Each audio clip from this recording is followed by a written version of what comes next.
Shortly after you end your live stream, you're going to get a notification right here in the bell icon in the top right corner of your Mighty Network. Click on it and you'll see the notification that your live stream is ready. That will open up your live stream recordings. You can also open your live stream recordings by clicking on your profile photo and clicking live stream recordings right here. From there, you've got a couple of options.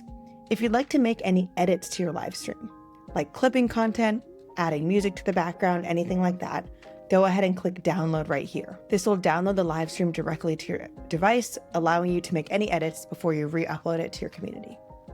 If the live stream went swimmingly, you can also go ahead and post it directly to your Mighty Network by clicking create an article. From there, select the space that you want the replay to appear in and add any text like a chat transcript or a summary to the text below. Speaking of chat transcripts, you can go ahead and download it by also clicking on that three-dot menu and then selecting download chat transcript. You've got the option to delete your recording as well, but in general, I recommend either downloading it or creating an article with the replay.